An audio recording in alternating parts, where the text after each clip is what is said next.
Live VNS top 10 headlines के प्रायोजक है इंदिरा डायग्नोस्टिक सेंटर, अखरी बाईपास चौराहा, वाराणसी।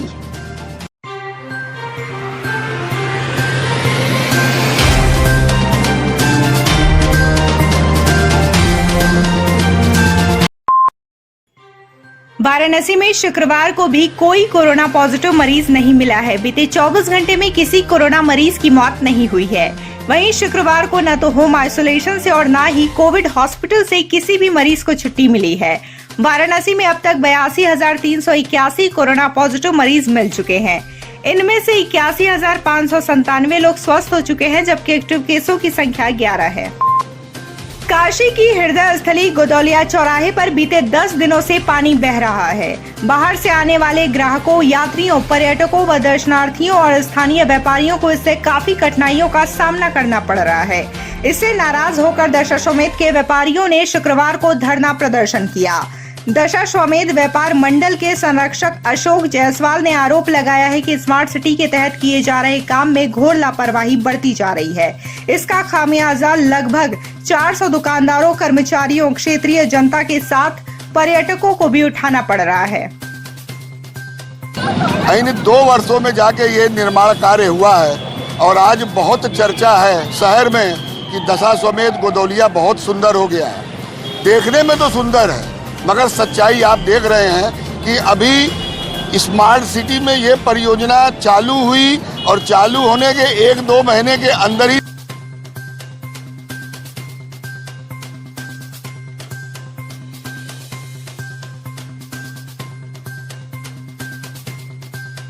पूर्व प्रधानमंत्री स्वर्गीय राजीव गांधी की 77वीं जयंती शुक्रवार को वाराणसी में धूमधाम से मनाई गई। कांग्रेस जनों ने ईश्वर गंगी तालाब स्थित श्री राम जानकी मंदिर पर राजीव गांधी के चित्र पर माल्यार्पण और पुष्प अर्पित कर श्रद्धा सुमन अर्पित किया।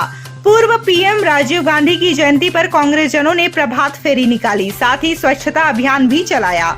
कांग्रेस जनों ने जय भारत महासंपर्क अभियान के दूसरे दिन शुक्रवार को पूर्व प्रधानमंत्री राजीव गांधी की 77वीं जयंती के मौके पर कैंट विधानसभा क्षेत्र के खोजवा स्थित द्वारिकाधीश लक्ष्मी मंदिर से प्रभात फेरी निकालकर जन जागरण किया।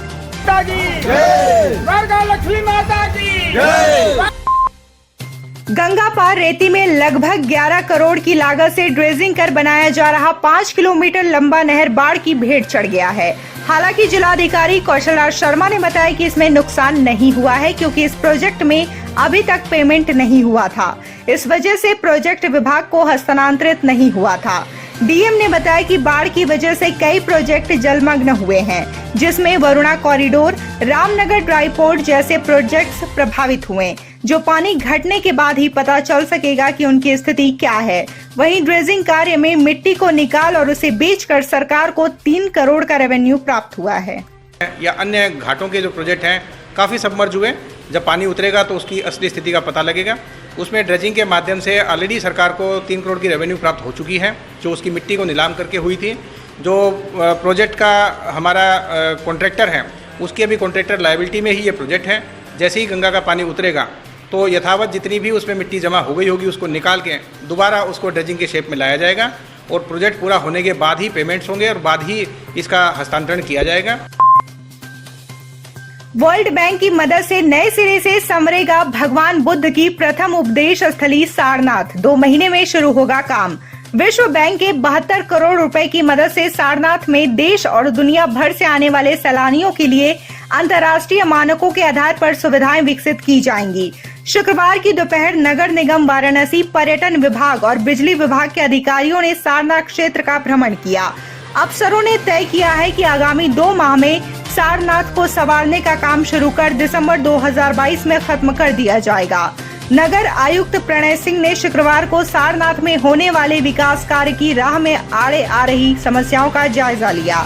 इसके बाद उन्होंने नगर निगम के अलग अलग विभागों के विभागाध्यक्ष को समस्याओं का निस्तारण कराने की जिम्मेदारी सौंपी। विधायक का दबाव नहीं आया काम, ज्वाइंट मजिस्ट्रेट ने सरकारी जमीन की कराई घेरेबंदी। चंदौली के ज्वाइंट मजिस्ट्रेट प्रेम प्रकाश मीणा ने चकिया के सरैया ताल में 7 बीघा सरकारी जमीन की शुक्रवार को घेरेबंदी करा दी। गृह स्वामियों की पैरवी में पहुंचे चकिया विधायक शारदा प्रसाद का दबाव भी बेअसर रहा। एसडीएम अपने फैसले पर अडिग रहे। व्यापारियों ने तहसील प्रशासन की कार्रवाई का जमकर विरोध किया। मौके पर तनाव को देखते हुए पुलिस और पीएससी के जवान भी मुस्तैद रहे। मुहर्रम के यौम अशुरा पर शुक्रवार को वाराणसी में मुस्लिम समाज ने कोरोना गाइडलाइन का पालन करते हुए इमामबाड़ा में मजलिस मातम किया। इस दौरान इमाम चौक पर नजर की शरबत और खीर बांटी गई। जिले में कहीं भी मुहर्रम का जुलूस नहीं निकाला गया। छिटपुट लोगों ने ही करबला पहुंचकर फातिहा पढ़ी और दुआ की। बता दें कि कोरोना के चलते मुहर्रम पर ताजिया रखने और जुलूस निकालने पर प्रतिबंध लगाया गया था। मुस्लिम समाज के लोगों ने अपने अपने घरों में गमी मनाई।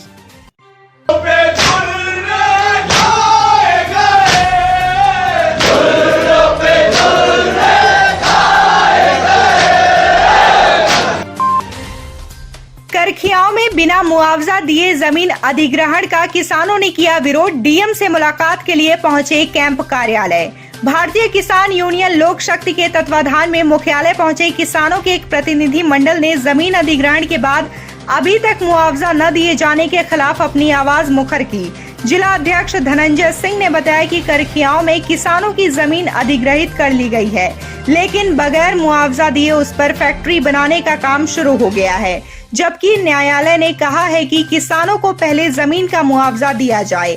आज हम लोग इन सब बातों को लेकर यहाँ आए हैं।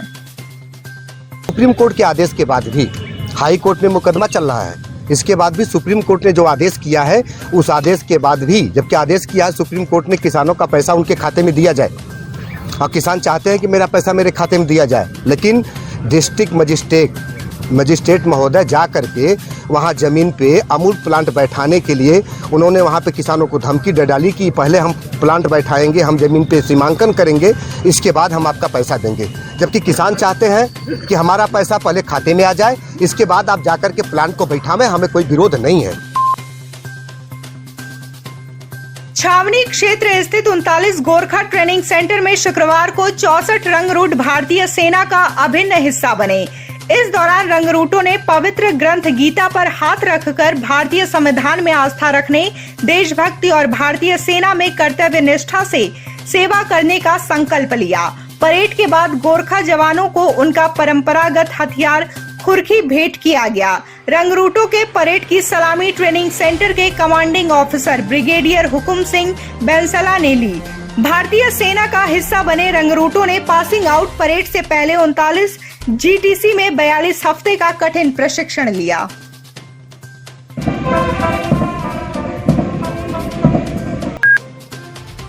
उत्तर प्रदेश के मुख्यमंत्री योगी आदित्यनाथ ने टीम 9 के अधिकारियों के साथ शुक्रवार को राजधानी लखनऊ स्थित 5 कालिदास मार्ग आवास पर बैठक की। इस दौरान उन्होंने आगामी रक्षाबंधन त्योहार से प्रदेश को लॉकडाउन से मुक्त करा दिया है। यूपी में कोविड की बेहतर होती स्थिति को ध्यान में रखते हुए सरकार ने ये फैसला लिया है।